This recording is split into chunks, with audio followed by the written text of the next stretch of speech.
할렐루야, 감사합니다. 제가 이제 중학교 때부터 좋아하던 노래가 내일 일은 난 몰라요, 하루하루 살아요라는 노래예요. 그래서 그때부터 이제 내일 일은 난 몰라요.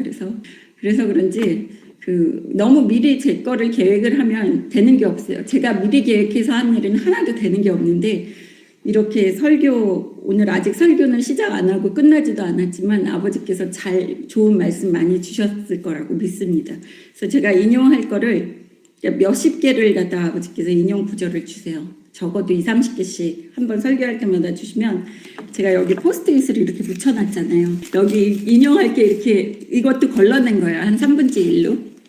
그래서 매번 이걸 쓰면서 그냥 그랬는데, 오늘은 아버지께 말씀을 드려서, 제가 새벽에 일어나서 아버지가 설교 준비하라고 깨우셔서 일어나서 설교 준비하면서 이걸 막 찾으면서, 아니 아버지 이렇게 많이 주시면 1시간 설교에 내가 어떻게 이거를 몇십 개를 다 인용을 하면서 한 장을 합니까? 그랬더니 아버지께서 그거 너 설교하라고 하려는 게 아니라 너 교육시키는 거고, 네가 그거를 습득을 해야지, 네가 소화를 해야지 가르칠 수 있는 그런 키우는 그 도구로 사용하신다고 말씀하시면서, 거기에서 네가 걸러내라 그러시더라고요. 그래서 그렇구나, 아버지가 아직도 나를 많이 가르치셔야 되겠구나. 그리고 성경은 읽어도 끝도 없이 새로운 게 발견이 되더라고요. 제가 많이 읽었다고 생각을 하는데, 이 사복음서를 계속 읽으면서도 계속 구약이랑 더 많이 연결이 되는 거예요. 모세의 율법 쪽이랑 너무 연관이 많이 되고, 이사야서, 에스겔 이런 거랑 너무 연관이 많이 되는 그러한 부분이 있어서 진짜 달고 오묘한 말씀이라고 제가 느꼈습니다. 제가 설교를 하고 나도 1시간 넘게 했는지 저도 잘 모르고, 저도 너무 재밌어서, 저도 여러분들과 같이 배우는 입장이라서 저도 재밌는데 여러분도 같이 재밌으시리라 저는 믿습니다. 오늘 마가복음 8장 공부하는데, 오늘 부활주일이라서 제가 무슨 설교 말씀을 준비해야지 되는지 아버지께 여쭤보면서 같이 성경을 막 뒤지고 있는데, 마가복음 8장을 이렇게 읽어보는데 거기 예수님께서 죽으실 것과 또 부활하실 것을 또 말씀해 놓으셨더라고요. 그래서 하나님 아버지께서 이렇게 커리큘럼이라고 그러죠. 이렇게 공부하는 계획까지 알아서 짜 놓으시고, 대학에 입학하려면 이런 코디가 필요하다고 그러잖아요. 그것처럼 우리가 천국에 들어가려고 그러니까 코디가 필요한데, 하나님 아버지께서 직접 코디해 주시는 것처럼 우리가 일부러 찾지 않아도 진도 나가는 마가복음 8장을 예비해 놓으신 거예요. 그래서 하나님 아버지께서 제가 저번 주에 한 주간 쉬고 외국에 갔다 올 수 있게끔 허락하셨구나라는 생각을 했습니다. 오늘 마가복음 8장 배우기 전에 여기에서 우리가 휘장에 대해서 배워봐야 되겠습니다. 예수님께서 십자가에서 못 박혀 돌아가신 다음에 휘장이 위에서 아래로까지 찢겨 내려졌다는 것을 한번 마태복음 27장 50절부터 56절까지 읽어보고, 휘장이 어떤 의미가 있는지, 예수님의 죽으심과 부활하심이 그 휘장을 찢게 만들고 또 어떤 의미로 우리 부활주의를 맞이해야지 되고, 우리가 예수님의 죽음을 어떻게 이해해야지 되는지를 알아야지 됩니다. 그것을 이해하기 위해서는 예수님의 죽으시는 그 순간의 모습을 알아야지 되는데, 이거는 사복음서에서 다 나와 있어요. 사복음서에서 나와 있는데 요한복음에서만 안 나와 있고, 마태, 마가, 누가복음에서는 다 휘장에 대해서, 예수님이 돌아가시는 순간에 대해서 이야기를 하고 있습니다. 50절 보겠습니다. 마태복음 27장 50절. 예수께서 다시 크게 소리 지르시고 영원히 떠나시니라. 이에 성소 휘장이 위로부터 아래까지 찢어져 둘이 되고 땅이 진동하며 바위가 터지고 무덤들이 열리며 자던 성도의 몸이 많이 일어나되, 예수의 부활 후에 그들이 무덤에서 나와서 거룩한 성에 들어가 많은 사람에게 보이니라. 백부장과 및 함께 예수를 지키던 자들이 지진과 그 일어난 일들을 보고 심히 두려워하여 이르되, 이는 진실로 하나님의 아들이었도다 하더라. 예수를 섬기며 갈릴리에서부터 따라온 많은 여자가 거기 있어 멀리서 바라보고 있으니, 그 중에는 막달라 마리아와 또 야고보와 요셉의 어머니 마리아와 또 세베대의 아들들의 어머니도 있더라. 네, 예수님의 마지막 순간을 지키는 이 사람들은 여자였어요. 예수님이 부활하시고 또 맨 처음에 예수님 부활하신 거를 목격하고 또 갈릴리로 먼저 가 있겠다고 메시지를 전해주라고 명령하신 것도 여자인 마리아에게 하셨습니다. 그래서 요즘에 어떤 교단에서는 여자 목사 인정 안 한다고 여자를 무시하고 하잖아요. 근데 이렇게 성경을 보면 앞으로 재림하실 예수님에 대해서도 여자들이 이렇게 얘기를 해줄 수 있는 거예요. 그러니까 여자들은 큰 일을 할 수가 없어요.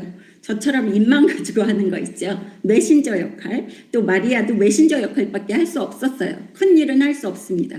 큰 일을 하는 거는 남자들이 하는 거예요. 근데 지금의 세상의 사람들은 큰 일을 여자들이 하는 줄 알아요. 예언하는 게 되게 큰 일인지 알아요. 근데 그거는 큰 일이 아니에요. 다윗은 예언은 못했어요. 다 나단이나 선지자들이 와서 다윗에게 얘기해 줬지만 다윗을 더 크다고 하셨어요. 하나님이 계속해서 다윗은 내 종 다윗과 같았다, 내 종 다윗과 같지 않았다라고 성경에서 계속 말씀하시면서 비교하시는 게 다윗을 기준으로 삼았고 다윗이 예수님의 조상이었습니다. 그래서 다윗의 왕 후손으로 예수님이 왕으로서 태어나셨다는 것을 증거하는 거였습니다. 그래서 여자들이 이렇게 예언을 하고 이 하나님 말씀을 잘 전하고 하는 거는 이 언어적으로 좀 뛰어나고 예민한 게 좀 있어요. 육감이 발달돼 있다고 그러잖아요. 그래서 여자들이 맨 마지막까지 도망 안 가고 한마디로 간이 부었다고 그러죠. 간이 배 밖으로 나와서 다른 제자들은 도망갔어요. 여자들만 예수님의 그 십자가에 돌아가시는 그 장면을 끝까지 목격하고 여자들이 다 끝까지 쫓아다니고 또 여자들이 부활하실 것을 믿고 무덤 문 앞에까지 안식일 지나자마자 새벽부터 가서 예수님을 기다리고 있는 그러한 모습들이 성경에서 계속 나옵니다. 근데 그걸 계속 설명을 할 수가 없어요. 너무 길기 때문에 제가 함축해서 말씀드리는 겁니다. 그감의 권세들이 예수님이 재림하실 때 또 여자가 메신저 역할을 할까봐 그거에 대한 두려움이 있습니다. 그래서 어떤 교단에서는 여자 목사를 인정하지 않잖아요. 그래서 여자들을 많이 무시하는 게 있습니다. 근데 하나님께서 모세오경 율법서에서도 보면 여자를 무시하지도 않으셨어요. 선지자 드보라도 있었고 선지자 안나도 있었고 또 많은 역할을 했었던 것이 여자입니다. 여기에서도부터 그렇게 얘기하는데 제가 삼천포로 빠졌죠. 51장 보시면 성소의 휘장이 위로부터 아래까지 찢어져서 둘이 되었다는 것은 이제 하나님과 우리와 중간에 있는 막힌 그 휘장을 이야기하는 겁니다.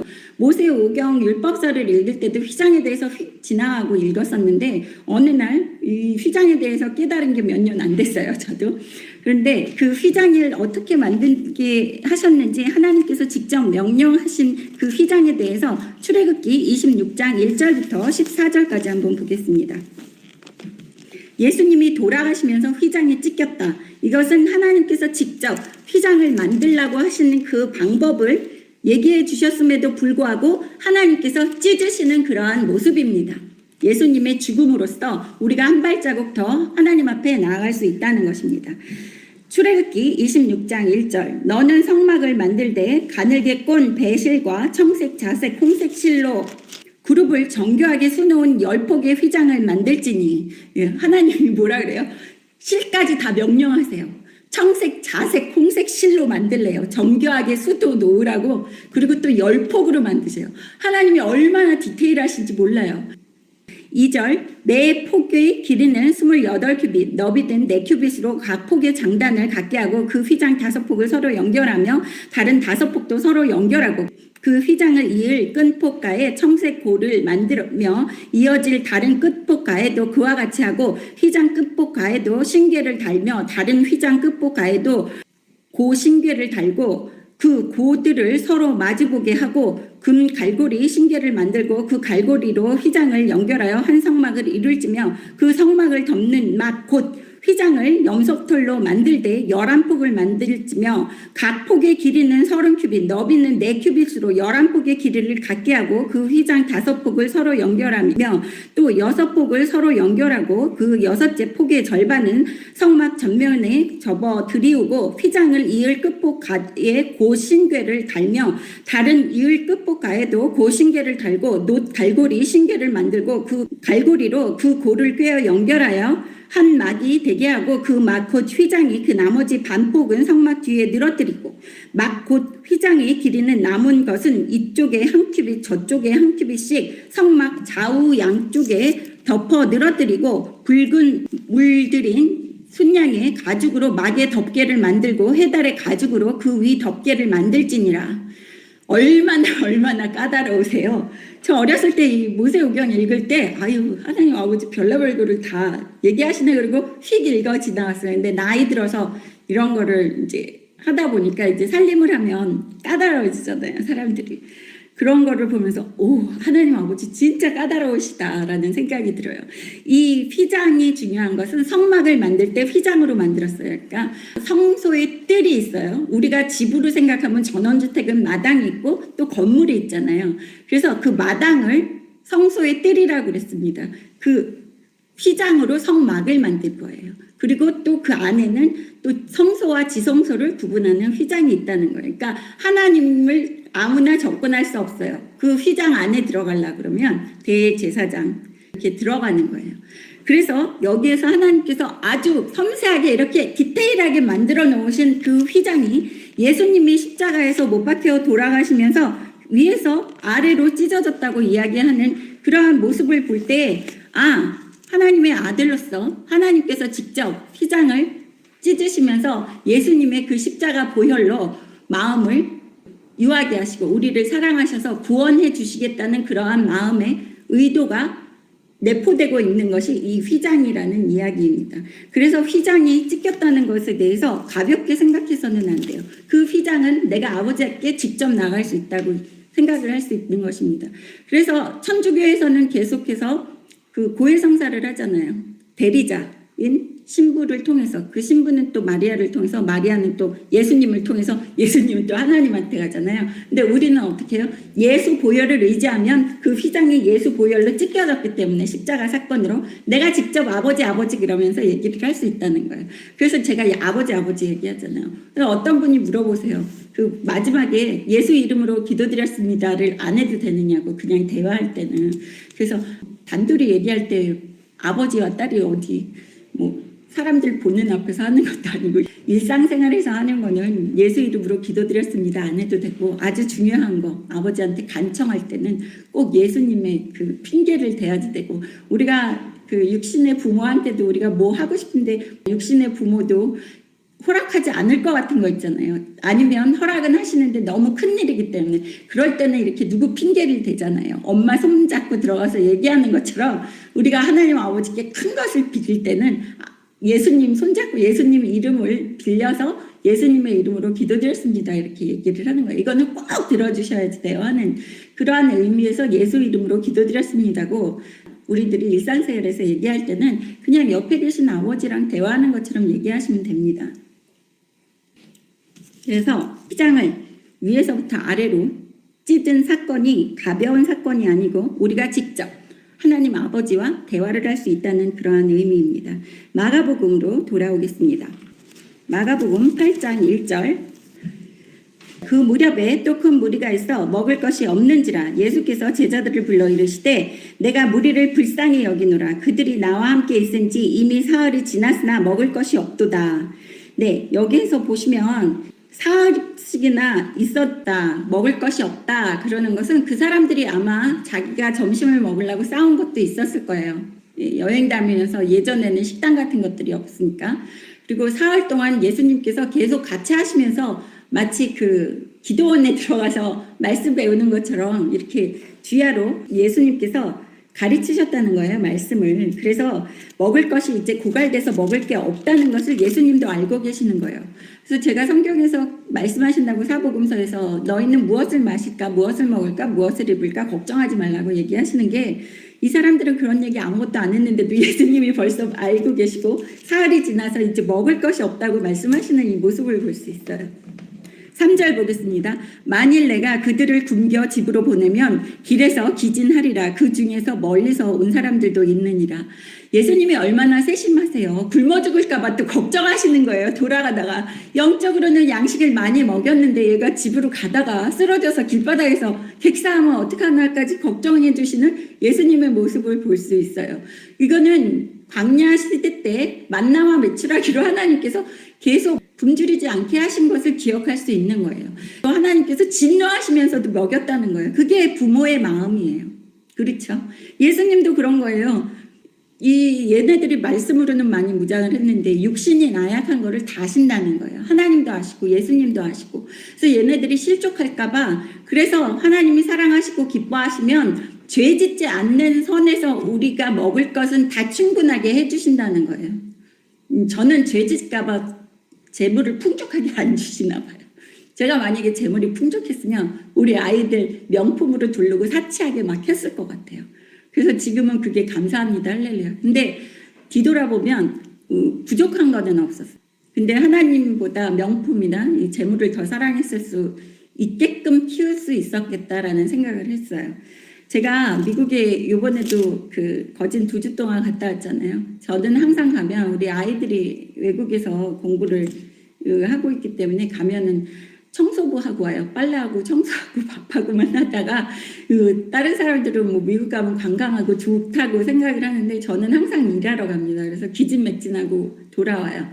일을 너무 많이 해가지고 여기 손에도 막 긁힌 자국도 많이 있고 모르게 하도 바쁘게 일을 하다 보니까 스케줄이 저희 딸이 이제 졸업을 해서 기숙사에서 이제 이렇게 나와서 갔는데 친구들이랑 아파트를 얻어서 자기가 공간을 차지하고 있는데 짐을 엄마가 온다고 하나도 안 하고 이렇게 막 너무너무 산더미 같이 해놔서 뭐가 어디에 있는지도 모를 정도로 샤워하고 헤어드라이기 어디 있는지 모를 정도로 해놨어요. 그러니까 물론 제가 그렇게 너무 애지중지 키워서 그게 문제였지만 너무 애지중지 했기 때문에 제가 말씀을 죽어라 하고 팠죠. 내 자식들을 하나님이 기뻐 받아 달라는 그런 마음가짐으로 성경을 공부했는데 그러면서 갔는데 그 미국에 가서는 이제 열심히 블로그나 동영상 작업도 안 하고 이제 상담하는 게 없잖아요.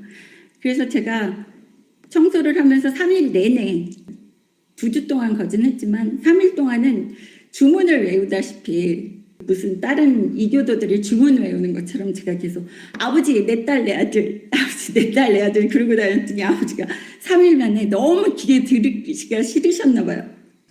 아버지가 그러시는 거예요. 이제 너 기도를 들었다. 그러시면서 야 너는 안개처럼 왔다 가는 그 짧은 육신을 입은 인생에 네 육신의 자식이라고 네가 끼고 살 수 있는 게 아무리 길어도 50년 60년인데 그 육신의 자식 50년 60년 관계된 그 육신의 자식을 위해서 내 딸 내 아들 내 딸 내 아들 콧물 눈물 찔찔 짜가면서 청소하면서 울면서 그렇게 부르짖는데 내 마음을 생각해봐라 이러시는 거예요. 너 그렇게 자꾸 편집도 안 해가지고 제가 미국 가기 전날 거는 편집 안 하고 동영상 안 올리고 갔잖아요. 근데 미국 가면서는 이제 아주 얇은 가벼운 노트북을 가지고 가기 때문에 편집하는 프로그램이 없는 노트북을 가지고 가서 편집해서 올릴 수가 없었어요.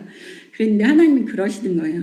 내 영적인 자녀는 육신이 죽어도 사라지지 않는 내 자녀들은 내가 얼마나 사랑하겠니? 네 마음이 네 육신의 자녀를 그렇게 사랑하는데 내가 내 영적인 자녀들을 얼마나 사랑하는데 그 영적인 자녀들이 지금 지옥으로 하나씩 떨어질 때 내가 얼마나 피눈물이 나고 아팠으면 십자가에서 예수까지 죽어 달리게 내가 해서 내줬겠느냐라고 얘기를 하시는 거예요.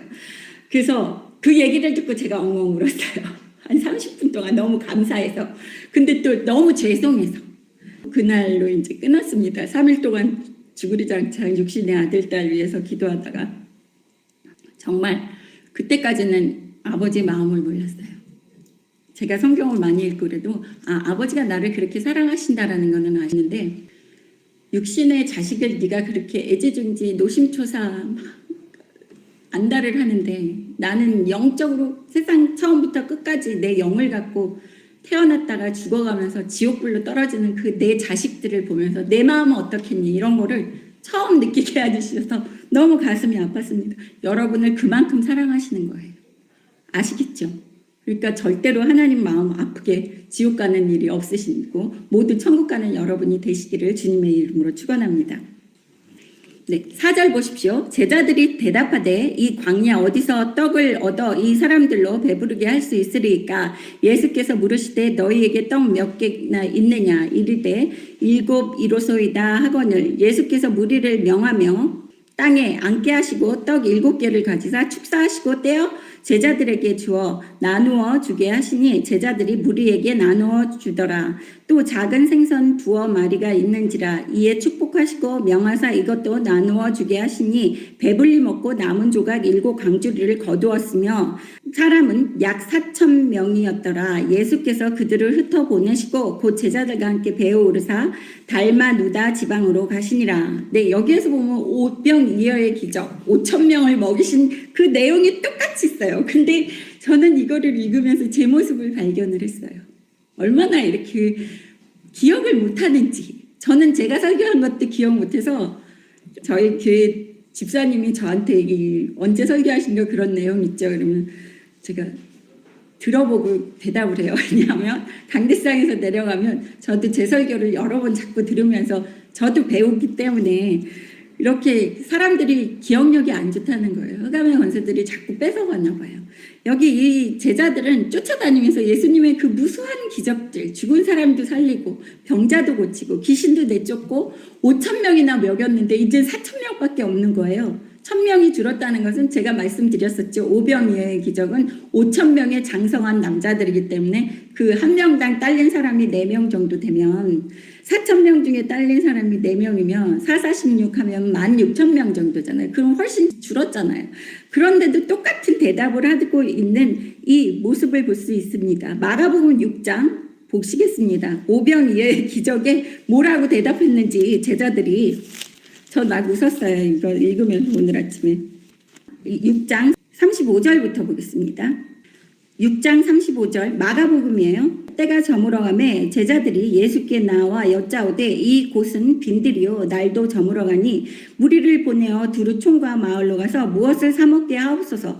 대답하여 이르시되 너희가 먹을 것을 주라 하시니 여짜오되 우리가 가서 200데나리온의 떡을 사다 먹으리이까. 이르시되 너희에게 떡 몇 개가 있는지 가서 보라 하시니 알아보고 이르되 떡 5개와 물고기 2마리가 있더이다 하거늘. 네, 여기에서 또 사람들이 똑같이 제자들이 실수하는 모습을 볼 수 있어요. 아니 며칠 전에 5천 명이나 먹이셨는데 뭐 4천 명 가지고 그까짓 거 가지고 있는 떡 가져가서 예수님 또 축사하시고 기도하세요. 그리고 우리가 나눠줄게요. 이렇게 얘기하지 못하는 제자들의 모습을 볼 수 있어요. 이 제자들이 직접 예수님이 선택하신 제자들이에요. 사람을 낳는 어부가 되라. 그리고 선택하신 제자들인데 나 같으면 얘네들보다 낫을 것 같아요. 이 제자들보다. 나 같으면 또 가져가서 저번에 기적 하셨으니까 예수님 또 기적을 좀 행해보세요. 이 사람들 굶어 죽어요. 이런데 그게 아니라 이 사람들 똑같이 제자들이 뭐라고 해요. 그러니까 4절 보세요. 이 광야에서 어디서 떡을 얻어 이 사람들로 배부르게 할 수 있으리까? 예수께서 다시 물으세요. 너희에게 떡 몇 개가 있느냐? 그러니까 우리의 삶에서 우리가 하는 바보 같은 짓이에요. 똑같이 맨날 똑같은 일을 반복하는 거예요. 다람쥐 쳇바퀴처럼 자꾸 잊어버리고 실수하고 그래도 또 일어나고 그래도 또 물어봐 주시고 예수님께서 혼내키시지 않으시고 저 같으면 막 화냈을 것 같아요. 화내셨을 것 같지 않아요? 여러분들은?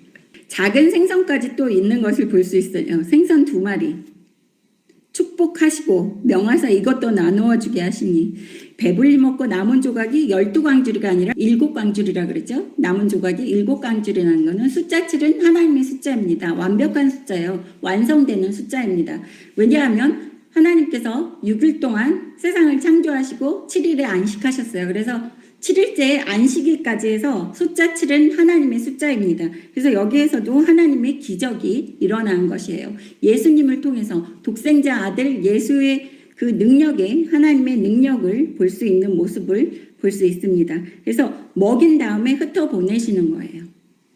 그리고 예수님께서 또 배를 타시고 다른 지방으로 가셨다. 또 배를 타셨다는 것은 사람들이 너무 많이 몰려다녔었다는 것을 우리는 알 수 있습니다. 11절 보십시오. 바리새인들이 와서 예수를 힐날하며 그를 시험하여 하늘로부터 오는 표적을 구하거늘 예수께서 마음속으로 깊이 탄식하시며 이르시되 어찌하여 이 세대가 표적을 구하느냐 내가 진실로 너희에게 이르노니 이 세대에 표적을 주지 아니하리라 하시고 네.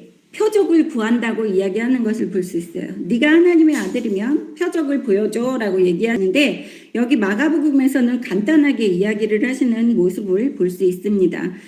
악한 세대에게 표적을 보여주지 않는다는 거예요. 그러니까 불쌍히 여기지 않아서 표적을 안 보여준다. 그러니까 불쌍히 여기시지 않는다는 것은 악한 세대. 악한 세대는 독사의 새끼. 독사는 사탄 마귀. 즉 불쌍히 여기시지 않는다는 것은 그 사람이 하나님께 속하지 않은 자녀라는 거예요. 저는 그 사랑으로 덮는 목사가 아니라 그랬잖아요. 저는 전화 와서 상담할 때도 웬만큼 얘기하다가 아니다 싶으면 아주 칼같이 무섭게 자릅니다. 그것처럼 예수님도 불쌍하지 않은 거는 악하다. 그래서 사두개인과 바리새인들, 율법을 형식적으로만 따르는, 그 입으로만 이야기하는 그 마음은 더러운 악한 세대를 독사의 새끼라고 욕도 하셨어요. 그래서 우리가 이제 마태복음 16장 1절부터 4절까지 한번 읽어보면 이 세대가 표적을 왜 어떻게 구했는지, 또 예수님께서 악한 세대라고 또 혼내시는 것에 대한 모습을 볼 수 있습니다. 16장 마태복음입니다. 1절부터 읽겠습니다. 바리새인과 사두개인들이 와서 예수를 시험하여 하늘로부터 오는 표적 보이기를 청하니 예수께서 대답하여 이르시되 너희가 저녁에는 하늘이 붉으면 날이 좋겠다 하고 아침에는 하늘이 붉고 흐리며 오늘은 날이 굳겠다 하나니 너희가 날씨는 분별할 줄 알면서 시대의 표적은 분별할 수 없느냐라고 이야기하세요. 지금 시대의 표적을 분별해야지 돼요. 많은 교회가 사탄 숭배하는 교회들이 있잖아요. WCC에 가입돼 있고 WEA에 가입돼 있는 많은 교회가 있는데 시대를 분별하지 못하고 우리에게 책망하고 계시는 말씀입니다. 이 날씨를 분별을 할 줄 알면서 시대를 분별을 할지 모른다. 왜 모르겠어요? 아버지 말씀을 몰라서 못하는 거예요. 모세오경을 몰라서 이 시대가 악한지 하나님 아버지 말씀에 불순종하고 있는지 아닌지를 모르고 인간의 생각과 인간의 도덕이 머릿속에 박혀서 인간적으로 생각하는 그 도덕적인 게 맞으면 시대가 괜찮다고 생각을 하는 거예요. 근데 사람의 생각은 계속 바뀌잖아요. 많은 나라에서 동성애가 합법화되는 것, 또 동물이 성매매하는 것, 수간 같은 것도 합법화되어 있는 나라는 인간의 생각이 그렇게 만들어졌다는 거예요. 이 인간의 생각으로 기준을 삼으면 안 된다는 것입니다. 이 세대를 분별하고 날씨를 분별하는 것은 예수님이 말씀하시는 이 날씨는 이 세상이 악한지 마지막 때인지 하나님께 순종하는 세상인지 세상까지 갈 필요 없어요. 내가 다니고 있는 교회가 하나님이 기뻐하시는 교회인지 내 예배를 하나님이 기뻐 받으시는 예배인지 내가 하나님의 자녀인지 아닌지를 알 수 있는 그러한 분별력은 뭐를 통해서라고요? 하나님 아버지의 말씀 모세오경을 통해서입니다. 그래서 모세오경을 모르면서 무슨 하나님의 자녀라 그래요. 그리고 무슨 악한 세대를 분별하겠대요. 그러면서 모세오경이나 하나님 아버지와 예수님이 하신 말씀을 모르면서 사도들이 얘기해 놓은 사도행전부터는 딸딸 외워요. 그리고 요한계시록 다 알아가지고 거기 뒷부분만 알아가지고 하나님과 예수님을 만들어 나가는 세대가 지금의 교회들의 문제예요. 핵심을 모릅니다. 우리의 핵심은 하나님의 자녀예요. 하나님의 자녀면 내 아버지가 어떤 분인지, 어떤 거를 좋아하시는지 싫어하시는지. 너무 교회가 비대해졌어요. 뼈와 살과 피만 있으면 되는데 지방이 너무 많이 꼈어요. 그래서 움직이는 것도 너무 비대해지고 알지를 못해요. 아무리 찔러봐도 근육 있고 피 있고 살 있는데 가지를 못해요. 네. 근데 사람들은 그거를 세대를 분간할 줄을 모르는 겁니다. 여기 바리새인과 사두개인들을 뭐라 그래요? 1절에서 예수를 시험한다고 그래요. 이 사람들이 영적으로 소경되어 있는 거예요. 사두개인과 바리새인들은 율법을 아주 딸딸 외워서 율법적으로만 살고 이야기하는 사람들인데 마음은 회칠한 무덤 같다고 예수님이 얘기하셨잖아요. 사복음서에서 계속 사두개인과 바리새인들의 누룩도 조심하라고. 그거를 보면 지금 현재 많은 교회에 주의 종이라 그러고 목사라 그러고 하나님의 일을 하는 사람들, 많은 선교사들도 그렇고 기도원에서 기도원 운영하시는 분들도 그렇고 하나님이 기뻐하시는 방법대로 예배를 드리지 않고 하나님이 기뻐하시는 방법대로 사람들을 가르치지 않기 때문에 이 세대가 부패하고 악해진다고 그러는 거예요. 그래서 4절에 보십시오. 마태복음 16장 4절. 악하고 음란한 세대가 표적을 구하나 요나의 표적밖에는 보여줄 표적이 없느니라 하시고 그들을 떠나가시니라. 여기에서는 요나의 표적이라는 게 나와 있죠. 요나서에 보면 요나가 니느웨를 회개시키러 가는 그러한 모습이 나와 있습니다. 니느웨라는 성이 있는데 하나님께서 요나한테 거기에 명령하세요. 가서 사람들에게 회개하라고. 그래야지만 내가 거기를 전멸하지 않고 그 사람들을 살려줄 거니까 네가 가서 얘기해라 하는데 요나는 그 니느웨 사람들이 너무 미워했어요. 제가 그 요나서 읽으면서 많이 회개하고 제 마음도 그런 게 있어요. 그래서 그 사람들은 죽어도 마땅해요. 이렇게 요나가 생각을 하고 하나님이 가라 그런 니느웨 방향으로 안 가고 자기 마음대로 딴 배를 타고 반대 방향으로 가다가 풍랑을 만나서 요나를 바다에 던져서 물고기 뱃속에서 3일 동안 있다가 물고기가 3일 후에 가서 바닷가에서 해변가에서 토해냈는데 거기가 어디예요? 니느웨 성이 있는 데였어요. 그러니까 3일 동안 뱃속에서 있었으면 그 물고기의 소화액이 요나의 모습을 얼마나 흉측하게 만들어 놓았겠습니까? 예? 다 문드러졌을 거예요. 외모적으로는. 그랬는데 요나가 들어가서 그 성을 거리를 다니면서 시장이랑 많은 사람들이 있는 데에 다니면서 회개하라. 아니면 이 니느웨 성이 무너지고 하나님이 전멸시킬 거라고 얘기해서 그 니느웨 성에 있는 모든 왕부터 시작해서 그 모든 사람들이 다 베옷을 입고 하나님 앞에 회개하는 그러한 모습으로 이 니느웨 성이 20년 동안은 그래도 괜찮게 살았어요. 회개한 게 다 20년 갔어요. 20년 뒤에는 세대가 바뀌잖아요. 세대가 바뀌니까 또 까먹었나 봐요. 또 타락해서 아예 또 니느웨가 하나님의 징계를 받습니다. 근데 그래도 하나님의 때가 아니기 때문에 요나를 보내서 회개하라는 그러한 것을 이야기하셨다는 거예요.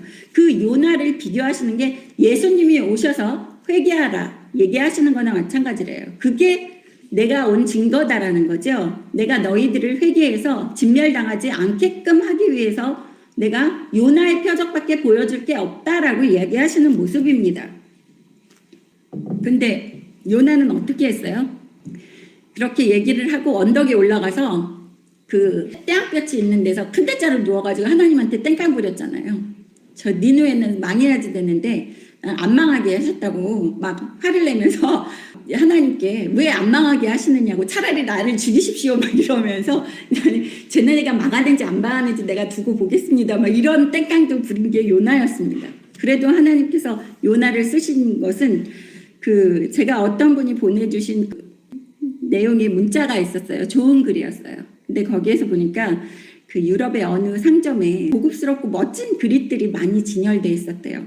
그래서 밖에서 진열대에서 사람들이 지나가다가 아름다운 그릇들을 보고 그걸 보면서 어떤 게 진짜 비싼 그릇이고 좋은 그릇일까라고 쳐다보고 있는데 그 주인이 안에서 나오더라는 거예요.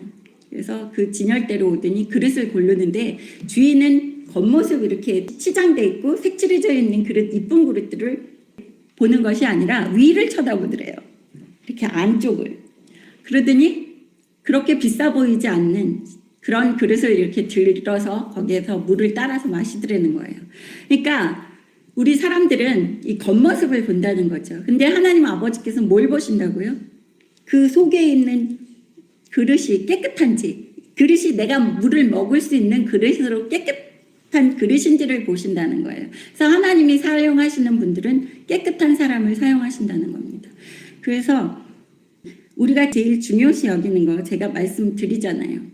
우리의 마음을 청결하고 깨끗하게 하고 내가 겉모습으로 사람들한테 보이는 게 중요한 것이 아니라 주인이신 하나님 아버지가 내 마음을, 내 그릇을 깨끗하게 여겨주시는지 안 여겨주시는지가 중요한데 그렇게 깨끗이 여김을 받으려면 그 모세오경을 알아야지 아버지 기뻐하시는 대로 하잖아요. 아까 휘장 만드는 것도 보셨죠?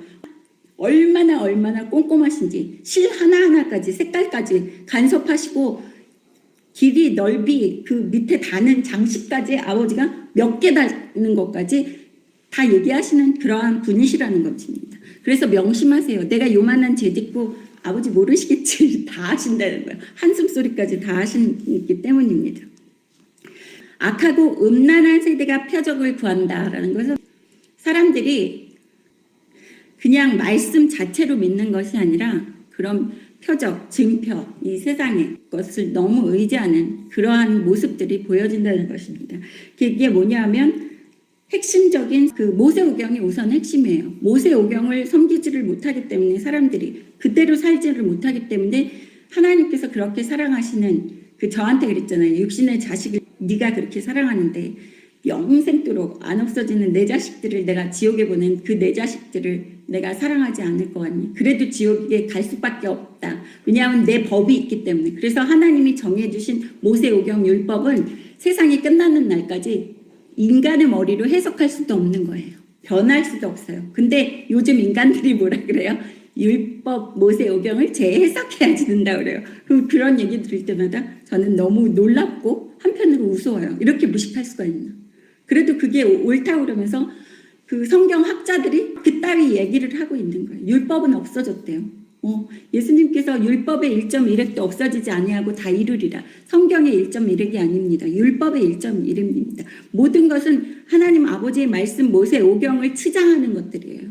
근데 요즘 교회에서는 그거 안 가르치고 사도행전부터만 계속 가르치다 보니까 방언하고 새벽기도가 다니고, 새벽기도라는 거는 그 정한수 떠놓고 우리나라에서만 있었던 거잖아요. 북두칠성 보고 빌고 아니면 달을 보고 빌고 목욕제기하고 하얀 소복 입고 그런 거에 너무 연연을 해요. 사두개인과 바리새인들처럼 너무 행위주의적인 거를 해요.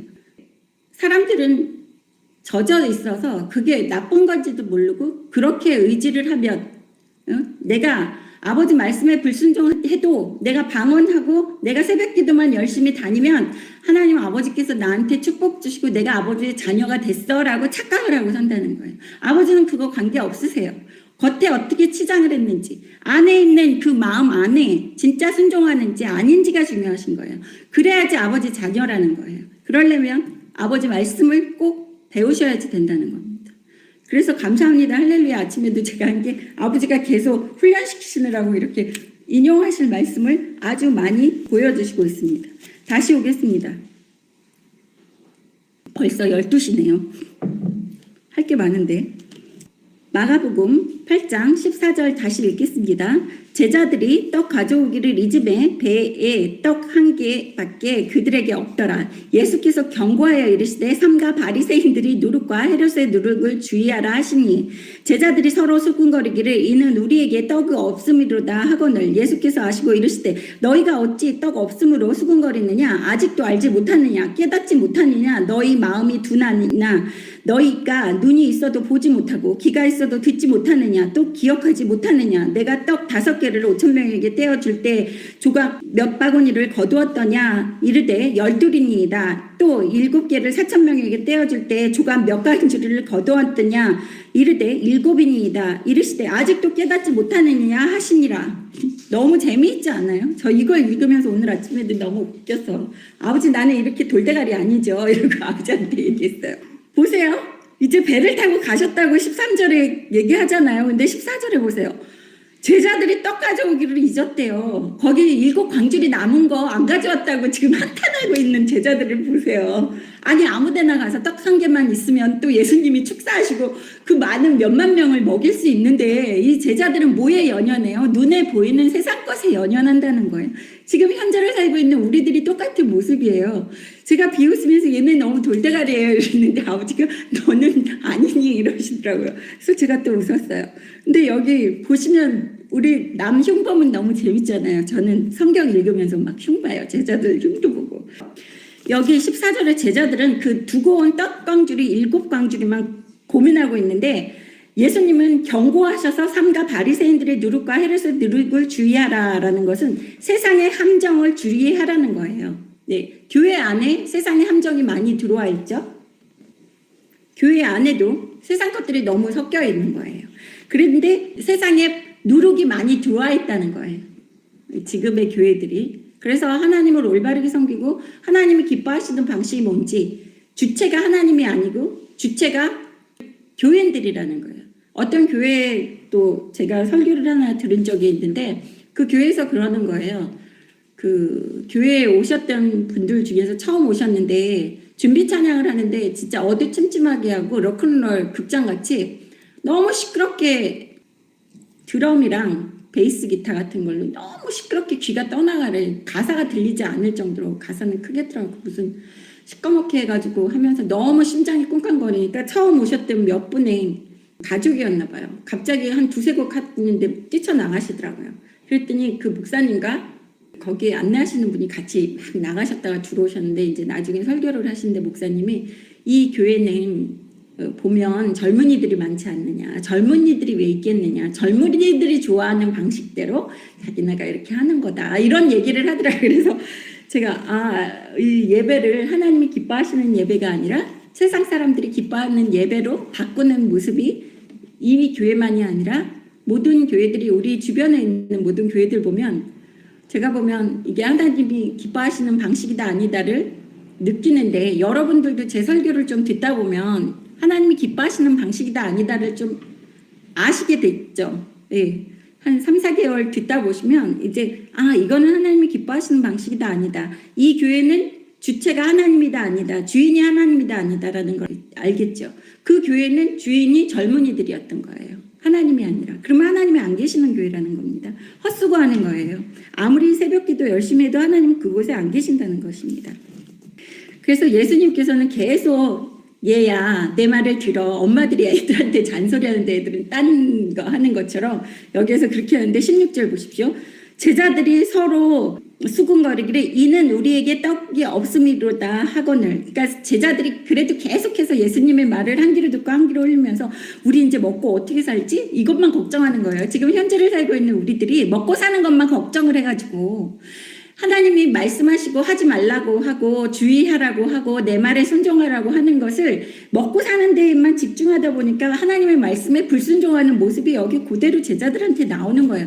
아무리 기적을 보여주고 아무리 능력을 보여주고 했어도 제자들은 여전히 어리석은 모습으로 살고 있다는 거예요. 제가 그래서 이거 읽으면서 기도했어요. 아버지 저는 이런 제자들 같이 안 되고 늘 영적으로 깨어서 아버지 기뻐하시는 이영숙이 되게 해주십시오라는 기도를 성경 읽으면서 중간중간 열심히 합니다. 그리고 17절 보세요. 예수께서 아시고 이르시되 아시잖아요. 이 제자들이 수군거리고 생각하는 거를 예수님이 아셨대요. 너희가 어찌 떡이 없음을 수군거리느냐. 왜 떡 없다고 계속 고민해. 그거는 고민하지 마 라고 예수님께서 얘기하시면서 너희 마음이 둔하나 너희 마음이 둔해졌다. 하나님께로부터 멀어졌다는 거예요. 영적으로 완전히 소경되고 육적인 거에만 매여서 살고 있는 하나님의 자녀들에 대한 모습을 이야기하고 있습니다. 그래서 우리는 영적으로 생각을 해야지 육적인 것에 얽매여서 육적인 생각을 해서는 안 돼요. 육적인 생각은 하나님 아버지가 대신 해주세요. 예수님도 대신 해주셔서 굶어 죽을까 봐 먹을 거 주시고 길바닥에서 객살까 떡도 축사하셔서 공짜로 다 주시고 그러는 거예요. 아버지 자녀들은 무엇을 먹을까 무엇을 마실까 무엇을 입을까 걱정하시지 마시라는 것입니다. 17절에 그래서 이 제자들의 마음을 미리 아시고 18절에 보시면 눈이 있어도 보지 못하며 귀가 있어도 듣지 못하느냐 또 기억하지 못하느냐 기억도 못한다고 그러는 거예요. 우리에게 아무리 눈과 귀가 있으면 뭐하냐 쓸모가 없는데 그러는 이야기예요. 이 이야기는 아무리 성경 지식이 많으면 뭐해 네 머리만 커졌지 가슴이 30cm로 못 내려와서 그것을 소화 못 시켰는데 머리만 커지면 뭐라 그랬어요? 제가 성경 지식이 여기에만 머무르면 지옥이라 그랬잖아요. 이 사람들은 여기에만 머물러 있는 거예요. 예수님이 그래서 다시 상기를 시켜주는 거죠. 내가 5,000명도 먹이고 몇 강주를 남겼냐 4,000명을 먹이고 몇 강주를 남았느냐 그거를 계속 보면서도 나한테 이렇게 내가 얘기하는 거 하나도 안 듣고 니네 마음대로 살고 있니? 라는 이야기를 하고 계시는 거예요. 여러분은 못 느끼겠지만 예수를 믿고 뒤돌아보세요. 내가 힘들었었던 게 많이 있을 겁니다. 저도 이제 살아온 게 50년 좀 넘게 살았잖아요. 뒤돌아보면 정말 그때를 생각하면 정말 힘들었었구나. 근데 기억을 못해요. 뒤돌아보면 하나님의 은혜로 내가 여기까지 왔구나라는 것을 아는데 그냥 살면 그거를 기억을 못하는 거예요. 그래서 사람이 어리석다는 거예요. 그래서 영적으로 깨어서 하나님의 은혜로 내가 살고 있다는 그 낮은 자세로 임하는 게 중요한 겁니다. 그래서 제 교회 이름을 낮은 교회 아버지 낮은 자세로 계속 임하겠습니다. 교회 이름만 언급해도 내가 낮아진다고 아버지께 말씀드렸었지 이런 걸 기억하려고 그러는 거예요. 22절 보십시오. 베세데의 이름에 사람들이 맹인 한 사람을 데리고 예수께 나와 손대시기를 구하거늘 예수께서 맹인의 손을 잡으시고 마을을 밖으로 데리고 나가사 눈에 침을 뱉으시며 그에게 안수하시고 무엇이 보이느냐 물으니 쳐다보며 이르되 사람들이 보이나이다. 나무 같은 것들이 걸어가는 것을 보이나이다 하거늘 이에 그 눈에 다시 안수하시며 그가 주목하여 보더니 나아서 모든 것을 밝히 보는지라. 예수께서 그 사람을 집으로 보내시며 이르시되 마을에는 들어가지 말라 하시니라. 여기에서 뭐라고 그럽니까? 맹인이 한 명이 있어서 예수님한테 살려달라고 이제 자기 눈을 뜨게 해달라고 이렇게 예수님께 간구했더니 예수님께서 그 맹인을 데리고 밖으로 나가셨다는 거예요. 마을 밖으로 나가셔서 어떻게 했어요? 눈에 침을 뱉으셨대요. 저번에 벙어리한테는 혀에 침을 발라주셨던 건데 여기에 눈에 침을 뱉으셨대요. 그리고 안수하시고 무엇이 보이느냐 이렇게 물어봤던 거는 이 사람도 이 사람의 방식이 있다는 거예요. 하나님이 우리 삶에서 능력을 행하실 때 우리의 방식대로 해주신다는 거예요. 제가 항상 얘기하죠. 하나님이 우리 인격을 존중하셔서 우리 각자 방식대로 그냥 말씀으로만 믿어도 그 믿음으로 마음으로만도 하시고 아니면 이렇게 이 맹인은 나한테 뭔가가 처치를 해줘야지만 내가 눈을 볼 수 있다라는 생각을 했기 때문에 그렇게 했는데 중요한 거는 25절 보십시오. 다시 안수하셨다는 것을 볼 수 있어요. 이거는 예수님의 방식이에요. 그래서 먼저 이 맹인의 방식대로 눈을 뜨게 하시고 그 다음에 예수님의 방식대로 확실하게 보게 해주신 거예요. 그래서 사람들의 방식이 있고 하나님의 방식이 있다는 거예요. 예수님의 방식이. 그래서 모든 것을 밝히 보는지라라고 25절에 나오는 것입니다. 26절에 보십시오. 예수께서 그 사람을 집으로 보내시며 이르시되 마을에는 들어가지 말라 하시니라. 왜 마을에는 들어가지 말라고 얘기하셨을까요? 사람들한테 얘기하지 말라고 그러는 거예요. 왜냐하면 사람들은 핵심을 볼 줄 모르고 기적만 봐요. 그러니까 예수님은 불쌍해서 고쳐주는 건데 사람들은 그 불쌍해서 고쳐준 것 뒤에 아버지의 말씀을 가르치고 영적으로 깨어나는 것에 대해서는 아무 관심도 없다는 거예요. 지금 교회를 다니는 사람들, 예수 믿는다고 그러면서 교회 열심히 다니는 사람들, 봉사 열심히 하고 새벽기도 다니고 뭐 하시는 분들도 핵심을 모른다는 거예요. 아버지 말씀에 순종해서 내가 천국 가고 아버지께 의롭다함을 받는 그러한 사람이 된다는 것을 몰라요. 그냥 교회 열심히 다니면 내가 육신을 입고 사는 동안에 내 자식이 잘 먹고 잘 살고 내가 축복받는다 이거에만 관심이 있지 핵심적인 것에는 관심이 없기 때문에 예수님이 사람들이 이런 걸 기적만 보고 미혹당하고 있다는 것을 알고 계신다는 거예요. 그래서 우리는 그런 것에 연연해서는 안 된다는 거예요. 지금 예수를 믿기 시작해서 올바르게 하나님의 말씀을 접하면 고통이 더 많이 옵니다. 왜냐하면 흑암의 권세들이 얘 지옥에 안 가고 천국 가게 생겼어. 그러면 마귀들이 총 공격을 해요. 예수 못 믿게 하느라고. 그래서 사람들이 그러죠. 내가 이렇게 예수를 열심히 믿고 내가 말씀에 순종하면서 살려고 노력을 하는데 나한테 더 고난이 와. 그러면서 예수 안 믿는 사람들이 많아요. 그건 하나님이 허락하신 시험이에요. 마귀들한테. 그리고 양다리를 걸치고 오랫동안 예수 믿으면서도 양다리를 걸치고 한쪽에는 세상 거 한쪽에는 아버지 방식 이렇게 있으면 아버지가 계속 때리게 허용하시죠. 이쪽으로 와. 그리고 다리를 계속 그쪽 다리에 놓으라고. 근데도 고집 부리면서 계속 양다리 걸치고 있으면 한쪽 다리가 계속 매맞아요. 그러면 내 몸에 붙어있고 내가 아픈 거를 느끼는 걸 어찌할 수 없는 거잖아요. 다리를 잘라버리기 전에는. 그래서 예수님께서 손이 죄를 지면 손을 잘라버리고 눈이 죄를 지면 눈을 빼버리라고 그러신 거예요. 걔가 세상 것에 연연을 하면 내 몸뚱이라도. 교회에도 세상 것이 있어서 사람들을 미혹시키는 것이 있다고 이야기하시는 게 여기 26절에서 말씀하시는 것입니다. 그래서 마을에는 들어가지 말라. 사람들이 미혹당할 수 있는 그러한 환경을 아예 차단하시려고 하시는 이러한 모습을 볼 수 있습니다. 그리고 알 사람들은 다 알아요. 마을에 있는 사람들 중에서 선택받아서 구원받을 사람들은 다 알아서 가서 기적이 있었다고 얘기 안 해도 알아서 믿게 되기 때문에 굳이 그렇게 예수님이 기적을 행하시는 이유가 하나님의 아들이라는 것을 보여주기 위해서 하시는 기적이 아니라 불쌍히 여기셔서 그래서 고쳐주시고 그래서 귀신도 내쫓고 하시는 거예요. 예수님의 목적은 불쌍해서 해주는 거지 기적을 보여서 사람들한테 능력 있다는 걸 보여주려고 하시는 분이 아니라는 것을 명심하셔야지 됩니다. 불쌍히 여기셨다는 거. 그래서 제가 항상 기도할 때 하나님 아버지 저를 불쌍히 여겨주시옵소서. 저희를 불쌍히 여겨주시옵소서.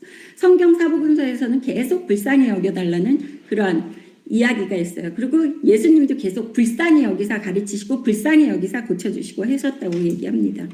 27절 보겠습니다. 예수와 제자들이 빌립보 가이사랴 여러 마을로 나가실 때 길에서 제자들에게 물어 이르시되 사람들이 나를 누구라고 하느냐라고 물어보시는 걸 볼 수 있어요. 이제 제자들이 좀 오랫동안 나랑 같이 다녔으니까 나를 뭐라고 얘기하는지 한번 보자 그러고 예수님이 물어보시는 거예요. 그러니까 믿음이 어떤지 믿음의 분량을 알고 계시면서도 제자들이 자기 자신이 알 수 있게끔 제자들 입으로 시인할 수 있게끔 얘기를 하시는 모습을 볼 수 있어요. 그래서 여러분 각자가 입으로 시인을 하셔야지 돼요. 내가 믿습니다. 그래서 제가 많이 하는 게 주문처럼 외우는 게 믿습니다 할렐루야, 믿습니다 할렐루야, 믿습니다 할렐루야. 그걸 입으로 시인하시기를 바랍니다. 그래서 축복받는 여러분이 되시기를 주님의 이름으로 축원합니다. 28절 보시겠습니다. 제자들이 여짜와 이르되 세례 요한이라 하고 더러는 엘리야 더러는 선지자 중에 하나이다. 또 물으시되 너희는 나를 누구라 하느냐. 베드로가 대답하여 이르되 주는 그리스도이십니다 하매 이에 자기의 일을 아무에게도 말하지 말라고 경고하시고 인자가 많은 고난을 받고 장로들과 대제사장들과 서기관들에게 버림받아 죽임을 당하고 사흘 만에 살아나야 할 것을 비로소 그들에게 가르치시되. 네, 여기에서 말씀하시는 것을 볼 수 있어요. 그러면 사람들이 이야기하는 것은 세례 요한 또는 엘리야 또는 선지자 중에 하나라고 이야기합니다 라고 제자들이 얘기를 하니까, 근데 그 사람들이 얘기하는 거 말고 네 자신이 나를 어떻게 생각하느냐라고 지금 각자 하나님의 자녀 한 사람 한 사람이라고 생각하는 우리들에게 얘기하시는 거예요. 네. 여러분들을 각자 한 사람 한 사람 생각해 보세요. 오늘 설교 끝나고 예배 끝나고 내가 하나님 아버지를 또 예수님을 어떻게 생각하고 있는지 내 각자가 내 자신이 그러한 것을 되묻고 또 입술로 시인해야지 되는 겁니다. 그랬더니 베드로가 대답하여 이르되 주는 그리스도인이시다 하매. 네, 베드로가 그리스도이다, 그러니까 메시아다, 예비하신 하나님의 아들이다라는 이러한 내용의 뜻입니다. 마태복음 12장 16절에 보겠습니다. 그 마가는 성격이 좀 저처럼 급한가 봐요. 디테일하지가 않은가 봐요. 대충 썼어요. 그래서 마태복음 그 12장 16절에 예수님께서 이야기하시는 이 모습을 보면 자기를 나타내지 말라 경고하였으니 이는 선지자 이사야를 통하여 말씀하신 바 보라 내가 택한 종 곧 내 마음에 기뻐하는 바 내가 사랑하는 자로다. 내가 내 영을 그에게 줄 터이니 그가 심판을 이방에게 알게 하리라. 네, 뭐라 그래요? 예수님을 종이라고 표현하셨어요. 선지자 이사야를 통해서 하나님께서 아들이면서도 종이라고 칭하셨어요. 절대로 하나님 주권에 도전할 수 있는 그 어떤 것도 없다는 거예요. 하나님은 하나님 아버지 전지전능하신 삼위일체라 그래서 능력이 있으시고 하나님의 권리를 부여해주고 위임장 같은 거를 주신 예수님이에요. 근데 예수님도 자기가 할 역할을 딱 알고 계시잖아요. 근데 이사야 선지자에게 하나님께서 직접 말씀하시는데 사랑하시고 또 하나님의 영을 부어주시고 이방인들에게 알게 하는, 이방인들을 구원하는 그러한 역할을 하는데 내가 택한 종이라고 이야기하시는 것을 볼 수 있어요. 아들이면서도 종이에요. 그러면 우리는 뭐예요? 자녀이면서도 뭐예요? 종이에요. 하나님의 동역자가 아니에요. 누가 동역자라 그랬었죠? 사도 바울이 우리는 하나님의 동역자라고 그랬잖아요. 그거는 감히 하나님 이름의 주권에 도전하는 일이에요. 근데 사람들은 가볍게 생각하는데 모세오경이랑 성경을 구약을 꼼꼼하게 읽어보면 그거는 엄청 큰 죄예요. 저는 그래서 뒷장을 읽어보기가 싫어요. 너무 그 무서운 말들이 많아서 감히. 그래서 여기에서 보시면 우리가 종이라는 것을 아셔야지 됩니다. 베드로전서 2장 9절 한번 보겠습니다. 베드로전서 2장 9절은 이건 저자가 베드로예요. 예수님의 제자, 하나님 아들 그리스도이시라고 얘기한 그 베드로예요. 지금 얘기한 베드로. 근데 그 베드로가 뭐라 그래요? 9절에 그러나 너희는 택한 족속이요 왕같은 제사장이요 거룩한 나라요 그의 소유된 백성이니 이는 너희를 어두운 데에서 불러내어 그의 기이한 빛에 들어가게 하신 이의 아름다운 덕을 선포하게 하려 하심이니라. 네, 여기에서 제가 그래서 항상 성경은 1%의 거짓말을 섞어놔도 사람들이 잘 모른다는 거예요. 오묘한 말씀이고 아주 복잡한 하나님의 마음이기 때문에 한자 한자 신경 써서 읽고 머릿속에 계속 읽으면서 구약 아버지 말씀을 계속 보면서 비교하지 않으면 실족해서 획다닥할 수 있다는 거예요. 베드로가 나중에 예수님께서 사탄아 물러거라고 베드로한테 사탄이라고 얘기하잖아요. 조금 이따가 보겠습니다. 근데 베드로전서 2장 9절에 보면 여기 왕 같은 제사장 아니에요. 우리는 종이에요. 그래서 교만해지고 있어요. 지금 하나님의 자녀들이 교회 다닌다고 하는 사람들이 이것만 주구리장창 가리키는 거예요. 왕 같은 제사장이요 거룩한 나라라고. 왕 같은 제사장 아니고 종 같은 제사장입니다. 우리는 하나님이 절대로 왕이라고 얘기 안 했어요. 하나님께서 왕으로서 이스라엘 백성을 지도할 때 이스라엘 백성들이 인간 왕을 달라고 아우성 쳤을 때 얼마나 진노하셨는지 저희가 설교하면서 봤잖아요. 하나님이 나를 왕으로 인정하지 않는 이스라엘 백성들이라고 진노를 어마하게 하셨잖아요. 사무엘한테. 그것처럼 우리는 왕이라는 입을 하나님 말고는 입에서 거론할 수 없어요. 그렇지만 예수님은 하나님께서 영을 부어주시고 권능을 주셨기 때문에 왕 중에 왕이라고 그러죠. 그러니까 예수님이 왕 같은 제사장이시지 우리는 왕 같은 대제사장이에요. 우리는 종 같은 제사장이라는 겁니다. 예수님도 종이라고 이야기하셨어요. 하나님께서. 왜? 아들이면서도 아들도 종이라는 거예요. 우리는 하나님의 자녀가 됐죠. 예수 보혈 의지해서 예수 보혈의 피값으로 우리를 자녀로 삼으셨지만 하나님처럼 왕이 될 수는 절대 없어요. 머릿속에서 지우세요. 왕이라는 것은. 왕 같은 제사장 아닙니다. 종 같은 제사장입니다. 거룩한 나라 아니에요. 거룩한 나라는 하나님의 집, 천국이라는 거예요.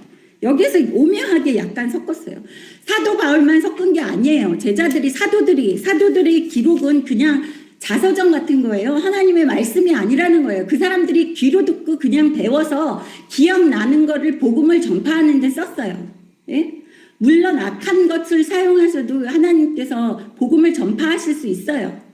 그렇지만 그거를 구분하는 것은 각자의 몫이에요. 내가 이거를 구분 못해서 실족하고 지옥에 가느냐, 내가 이거를 구분을 해서 천국에 가느냐는 모세오경 율법을 주구리장창 죽어라고 잘 배워야지 된다는 거예요. 그래서 제가 파는 거예요. 지옥 가기 싫어서. 여기에 보시죠. 그래서 왕 같은 제사장 아니고 종 같은 제사장, 거룩한 나라는 하나님의 아버지의 집 이렇게 써놓으십시오. 또 고린도전서 3장 9절 보십시오. 사도 바울이 얘기한 거. 고린도전서 3장 9절 우리는 하나님의 동역자들이요 너희는 하나님의 밭이요 하나님의 집이니라. 하나님의 집 아니에요. 성령님이 거주하시는 성전이지 집은 천국의 아버지 성전이에요. 이렇게 약간씩 낱말을 단어를 하나씩 바꾸면 오묘하게 이상하게 사람들이 헷가닥해간다는 거예요. 그래서 지금 전 세계에 예수 믿는 사람들이 더 많아지고 복음이 많이 전파되는데 세상은 점점 썩어가고 있는 거예요. 자신의 방식대로 믿으니까. 인간의 머리로 해석을 해서 믿으니까. 여기에서 동역자들 아니고 예수님께서도 종이라고 이야기하셨어요. 이사야서에서만 이야기하신 게 아니라 마태복음 12장 18절 보겠습니다. 여기 예수님께서 직접 마태복음에서 이야기하시고 또 선지자에서 이야기하셨다는 거 아까 말씀드렸죠. 31절에 보십시오. 인자가 많은 고난을 받고 장로들과 제사장들과 서기관들에게 버림받아 죽임을 당하고 사흘 만에 살아나야 할 것을 비로소 그들에게 가르치시되. 네, 그들에게 비로소 가르쳤대요. 비로소. 믿음이 있어야지만 예수님이 나타나신다는 거예요. 왜 사람들이 나는 주님을 못 만났어, 음성을 못 들어, 하나님 음성을 못 들어, 이거는 믿음이 없고 시인을 하지 않아서 마음으로 안 믿기 때문이에요. 그래서 여기에서 예수님이 제자들이 어떻게 얘기하는지를 듣고 베드로가 그리스도라고 이야기했을 때 그제서야 내가 죽었다가 사흘 만에 살아날 거라고 얘기를 해주시는 모습을 볼 수 있어요. 그래서 하나님 아버지의 비밀한 것은 그 믿음이 없으면 알 수가 없는 거예요. 32절 보십시오. 여기 베드로의 이 유명한 이야기입니다. 드러내놓고 이 말씀을 하시니 베드로가 예수를 붙들고 항변하매. 베드로가 항의하는 거예요. 예수님한테. 지금 사람들 있죠. 내가 기도를 그렇게 열심히 하고 헌금 많이 하고 새벽기도 많이 하고 헌금 많이 하는 거 욕하는 거 아니에요. 많이 하세요. 많이. 그거는 좋은 거예요. 능력이 되니까 많이 하는데 그거를 무슨 아버지의 기적을 일으켜서 내가 잘 먹고 잘 살게 하기 위한 무슨 그런 빌미로서 아버지께 드리는 그러한 헌금은 아니라는 거예요. 헌금 많이 한다는 것은 많이 번다는 뜻이에요. 부자라는 뜻이에요. 여러분 많이 헌금하시기를 주님의 이름으로 축원합니다. 차 차고 넘치고 너무 많은 거예요. 그거는 축복할 일이에요. 근데 그 마음에 저희가 나쁘다는 거예요. 내가 이렇게 드렸어라는 게 내 건 모든 게 아버지가 주신 은혜입니다라는 마음으로 드리는 게 아니라 내가 이렇게 갖다 바치니까 내가 교회에서 내 말로 휘젓고 목사도 좌지우지하고 하나님은 나에게 축복을 줘야지 돼. 왜냐하면 하나님의 사람들이 모이는 교회에 내가 헌금을 많이 하고 건축 헌금도 많이 했어. 이런 마음으로 하는 거는 독사의 새끼라는 거예요. 무슨 말씀인지 아시겠죠? 그래서 여기 예수님께서 딱 얘기하시는 거예요. 지금의 사람들에 대해서 항변하는 지금의 사람들에게 33절 예수께서 돌이키사 제자들을 보시며 베드로를 꾸짖어 이르시되 사탄아 내게로 물러와라. 네가 하나님의 일을 생각하지 아니하고 도리어 사람의 일을 생각하는도다 하시고 1시간도 안 됐어요. 바로 몇 구절 전에 그리스도라고 그래서 예수님께서 칭찬을 드립다 하십니다. 그랬는데 여기에서 사람의 생각을 하는도다 라고 얘기하는 이러한 모습을 볼 수 있습니다. 너무 재밌는 이야기 아닙니까? 네. 여기 마태복음 16장 17절부터 보겠습니다. 이것 때문에 사람들이 교회를 베드로 반석 위에 세운다. 교회를 사람들은 착각을 해요. 교회가 건물인 줄 알아요. 예수님께서 교회를 다시 세운다. 그러니까 예수님께서 성전을 3일 만에 다시 세우겠다 말씀하신 거는 돌아가셔서 3일 만에 다시 태어나시면 건물적인 교회는 아무 소용없다고 이야기하시는 게 내가 성전을 3일 만에 헐고 다시 세우겠다 얘기했기 때문에 십자가에 못 박혀 돌아가셨잖아요. 그걸로 지금 빌미 삼아서 예수님을 꼬투리를 못 잡는데 감히 성전을 모독했다는 게 성전을 네 이 건물 성전을 허무르고 3일 만에 내가 다시 세울 수 있다 이 얘기를 하셨었거든요. 가르치실 때. 그 3일이라는 것은 그 큰 건물을 어떻게 허물었다 다시 세우겠어요. 솔로몬이 지었었던 그 돌 같은 건물을. 그거는 그 솔로몬 거는 멸망했지만 다시 돌아와서 백성들이 지었잖아요. 포로 생활에서 돌아왔을 때. 그 성전을 이야기하시는 게 아니라 이제 건물은 소용없다는 거예요. 건물 성전은 예수님께서 건물 성전은 이제 내가 십자가에서 못 박혀 죽은 다음에 3일 만에 부활하면 각자 한 사람 한 사람이 성전이다라는 거예요. 그래서 우리가 지금 이 건물의 교회를 등치 키우고 건축 헌금 많이 하고 건물을 키우는 것은 아무 소용이 없다는 거예요. 그런 큰 교회 다닌다고 해서 구원받아서 천국 간다는 이야기가 아니라 예수님이 말씀하시는 거는 그 우리 안에 성령님이 있는지 없는지가 중요하다고 얘기하시는 게 17절에 말씀하시는 것입니다. 마태복음 16장 17절 예수께서 대답하시되 바요나 시모나 네가 복이 있도다. 이를 너에게 알게 한 이는 혈육이 아니요 하늘에 계신 내 아버지시니라. 하나님의 아들이라고 알게 하는 것도 우리 능력으로 안 되고 성령님이 있어야지만 내가 예수를 믿을 수 있다는 거예요. 하나님의 아들이라고 인정을 하고. 그러니까 착각하지 마세요. 우리 능력으로 하는 거 아무것도 없다 그랬잖아요. 제가 하나님의 자녀 되는 것도 내 능력이 아니고 내가 아버지 선택하는 것도 아니고 오로지 아버지의 은혜로 우리가 다 축복받는 겁니다. 또 자녀가 되는 것이고. 그래서 18절 보시면 또 내가 너에게 이르노니 너는 베드로라 이 반석 위에 내 교회를 세우리라. 베드로라는 반석 위에 세운다 그래서 베드로가 교회의 주춧돌이 됐다 이렇게 생각을 했는데 베드로가 예수님의 말씀 복음을 전파를 많이 한다는 소리에서 교회를 세운다 그러면 하나님의 자녀들을 많이 만들어서 교회들이 많아질 거라는 거예요. 복음을 많이 전파하게 한다는 거지. 베드로가 무슨 교회를 크게 세워서 뭐 여기에서 보면 사도행전 이후에 가서 무슨 안디옥 교회 무슨 교회 있잖아요. 사람들이 그 교회 건물 중심 사람들이 모여있는 그 장소를 뭐 하면서 말세 때는 계시록 때는 무슨 교회들이 모이고 교회들 얘기하는데 교회는 딱 잊어버리세요. 건물이랑 사람들 모임에 그 교회는 있고 예수님이 십자가에 못 박혀 돌아가시고 부활하신 다음에는 우리 한 사람 한 사람이 교회라는 거예요. 예수를 믿는 한 사람 한 사람이. 그래서 교회를 이야기하시는 거예요. 그래서 권세를 주셔서 내 교회를 세우고 음부의 권세가 이기지 못한다. 왜 이기지 못해요? 내가 교회인데 내 안에 성령님이 있으면 흑암의 권세는 나를 이기지 못한다는 거예요. 그래서 전신갑주라는 거예요. 말씀에 깨어 있어야지 된다는 거예요. 20절 이에 제자들에게 경고하사 자기가 그리스도인 것을 아무에게 이르지 말라 하시니라. 아무에게 이르지 말라고 또 비밀로 하라고 그러잖아요. 왜? 비밀로 해도 아버지께서 알게 하실 사람은 다 알아서 불러가신다는 거예요. 제가 두려워하지 말라고 응답 말씀 올린 거 있잖아요. 어디 구석에 처박혀 있든지 아버지 거는 다 알아서 불러 모으신다 그랬잖아요. 천국 갈 때는. 두려워하시지 마세요. 오로지 내가 있는 자리에서 아버지 말씀에 죽도록 순종해서 아버지한테 이쁨만 받으려고 노력하세요. 딴 거 하지 마세요.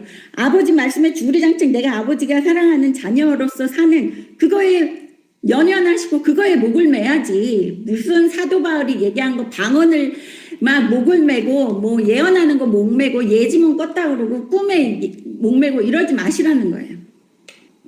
내 삶이 아버지의 기쁨이 되는 삶에 목을 매시라는 겁니다. 오늘 부활주일이라서 아주 많이 시간이 오바돼도 아주 중요한 말씀이기 때문에 제가 그냥 못 넘어가요. 제가 아버지한테 한 30개 이상 인용글을 받았는데 그거 다 못 쓰고 지금 커트 시켜서 이렇게 쪼꼬미라 그랬잖아요. 마가복음 8장 34절 무리와 제자들이 불러 이르시되 누구든지 나를 따라오려거든 자기를 부인하고 자기 십자가를 지고 나를 따를 것이니라. 저 이거 이해 못하시는 분들 너무 많아요. 목사님들도 이해 못해요. 설교하는 내용을 인용하실 때 설교하실 때 보면 그 뜻 아닌데라는 목사님들이 좀 많으세요. 그래서 이 이야기는 누구든지 나를 따라오거든 자기를 부인하고 자기를 부인하라는 것은 내 자아를 죽이라는 거예요. 내가 하고 싶은 것은 다 내려놓고 하나님 아버지 말씀에 순종하면서 의의 길을 가야지 되기 때문에 너라는 존재를 잊어라는 거예요. 근데 뭐라 그래요? 자기 십자가를 지고 나를 따를 것이니라. 자기 십자가라는 것은 내가 여지껏 지어온 그 죄를 회개하고, 그렇죠? 근데 계속 예수 믿으면서도 계속 죄 짓는 사람이 있어요. 그러면 십자가가 점점 무거워질까요? 안 무거워질까요? 네, 무거워지죠. 그래서 제가 제 블로그에 제 간증문에 썼죠. 인용했습니다. 내 십자가를 더 무겁게 하지 않으려고 노력한다고 저는 앞으로. 네, 여러분도 십자가를 더 무겁게 하지 마시는 여러분이 되시기를 주님의 이름으로 축원합니다. 35절 보십시오. 누구든지 자기 목숨을 구하고자 하면 잃을 것이요 누구든지 나와 복음을 위하여 자기 목숨을 잃으면 구원하리라. 뭐라 그래요? 여기에서 예수님께서 말씀하시는 것은 영적인 말씀이에요. 육신의 소망을 두지 말고 육신이 죽는 것을 감수하면서도 영적으로 내가 살아나는 천국 가는 것에 의미를 두라는 거예요. 그래야지만 살 수 있다는 것입니다. 영원히 살 수 있다는 것입니다. 36절 사람이 만일 온 천하를 얻고도 자기 목숨을 잃으면 무엇이 유익하리요. 여기에서 사람들은 생각하기에 육적인 육신을 얘기해요. 육신은 영원히 살 수가 없어요. 어차피 억만장자나 뭐 이 세상의 최고 부자도 늙어서 죽어요. 예? 권세가 최고 있는 사람도 늙어서 죽어요. 근데 여기에서 목숨을 잃는다는 것은 영원히 살 수 있는 목숨, 지옥에 안 가고 천국에 가는 그것을 잃으면 아무것도 소용이 없다는 거예요. 내가 살아온 인생이 허무하다는 것입니다. 37절 사람이 무엇을 주고 자기 목숨과 바꾸겠느냐. 네, 이 세상 것 다 없어진다 해도 천국을 사모하라는 거예요. 여기에서 예수님이 항상 사복음서에서 말씀하시는 목숨은 제가 얘기했죠. 영적으로 영원히 사는 목숨이라고, 천국이라고. 그 사람들이 이 성경을 읽으면서 구약과 신약에 포커스를 맞춰야지 되는 것은 구약에서는 육신의 축복을 얘기하시고 있고 모세오경에서 율법은 신약은 영적인 축복에 대해서 얘기하셔서 제가 항상 얘기하죠.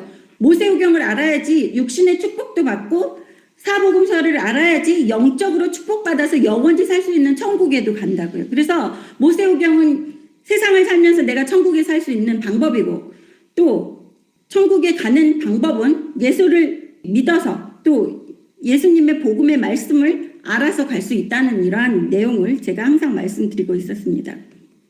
38절 누구든지 이 음란하고 죄 많은 세대에서 나와 내 말을 부끄러워하면 인자도 아버지의 영광으로 거룩한 천사들과 함께 올 때에 그 사람을 부끄러워하리라. 네, 예수님 부끄러워하지 말라고 하시는 이 말씀이에요. 마태복음 16장 1절 아까 말씀드렸었죠. 제가 마태복음 16장 1절에서 보시면 그 세대를 구분하고 이 세상을 살아나가야지 된다고 하시는 그 말씀입니다. 그래서 이 세상에서 사람들에게 예수님을 부끄러워한다는 그러한 느낌이 주지 않게끔 우리가 당당하게 예수 믿는 사람이라고 봉폐하면서 아무리 예수쟁이라고 손가락질을 해도 그리고 아무리 나를 핍박을 해도 저는 그래요. 그 사복음서 2회 거는 저는 잘 믿지 않습니다. 100%안 믿습니다. 그러면 막 공격이 들어와도 저는 당당해요. 내 아버지가 옳다고 그러면 인간들이 얘기하는 거 흔들리지 않습니다. 우리가 질투의 하나님에 대해서 보겠습니다. 질투하시는 하나님 많이 얘기 나와요. 구약에서 계속 질투하시는 하나님인데 출애굽기 23장 13절 여러 번 인용을 했지만 중요한 거라서 또 기억해야지 돼요. 그 제자들처럼 계속해서 까먹잖아요. 오병이어 기적했는데 또 4,000명 있을 때 먹을 거 없다고 또 막 그러고 또 그런 기적을 보였는데 배 타자마자 또 저 7방주리 안 가져왔다고 또 고민하고 걱정하고 먹을 거 걱정하고 이러는 제자들처럼 우리도 똑같은 인간이기 때문에 출애굽기 23장 13절에 보시면 내가 너에게 이른 모든 일을 삼가 지키고 율법을 다 지키라는 거예요. 다른 신들의 이름은 부르지도 말며 이거 보고는 이제 다른 신들의 이름을 부르지도 못하겠는 거예요. 제가 네 입에 들리게도 하지 말지니라. 얼마나 하나님 아버지께서 셈이 많으실지 셈도 많으세요. 꼼꼼하세요. 휘장 만들 때 일일이 지시하시는데 이제 셈도 얼마나 많으신지 입에 들리게도 하지 마시라는 거예요. 대단하시죠? 신명기 6장 10절부터 16절 보겠습니다. 네 하나님 여호와께서 네 조상 아브라함과 이삭과 야곱을 향하여 너에게 주리라 맹세하신 땅으로 너를 들어가게 하시고 네가 건축하지 아니한 크고 아름다운 성읍을 얻게 하시며 내 노력으로 내가 잘 먹고 잘 살지 않는다는 것을 저번에 읽어드렸어요. 네가 채우지 아니한 아름다운 물건이 가득한 집을 얻게 하시며 네가 파지 아니한 우물을 차지하게 하시며 네가 심지 아니한 포도원과 감람나무를 차지하게 하사 네가 배불리 먹게 하실 때 뭐라 그래요? 그러니까 내 노력을 하는 건 하나도 없어요. 저 그래서 이런 거 읽으면서 되게 위로받는 게 나 노력 안 해도 아버지한테만 이쁨 받으면 아버지가 악한 세대 것을 뺏어서 나한테 다 주신다는 것을 믿습니다. 할렐루야 이러면서 이거를 읽어요. 근데 그때 조심할 게 뭐라 그랬냐 하면 너는 조심하여 너를 애굽 땅 종되었던 집에서 인도하여 내신 여호와를 잊지 말고 네 하나님 여호와를 경외하며 그를 섬기며 그의 이름으로 맹세할 것이니라. 너는 다른 신들 곧 네 사면에 있는 백성들의 신들을 따르지 말라. 너희 중에 계신 너희의 하나님 여호와는 질투하시는 하나님이신즉 너희의 하나님 여호와께서 너에게 진노하사 너를 지면에서 멸절시킬까 두려워하노라. 뭐라 그래요? 질투하시면 하나님께서 멸절시키신다는 거예요. 질투는 죽음이라는 거예요. 근데 다행히 예수님의 십자가의 보혈의 사건으로 우리가 용서받을 수 있는 그러한 구속을 보이는 이러한 모습을 우리가 알 수 있습니다. 그래서 예수께서 십자가에 못 박혀 돌아가시고 부활하신 사건이 우리에게 얼마나 큰 은혜이며 하나님 아버지께서 우리를 얼마나 이렇게 사랑하시는지를 아시고 오로지 아버지 앞에 깨끗한 그릇으로 사시는 여러분 되시기를 주님의 이름으로 축원합니다.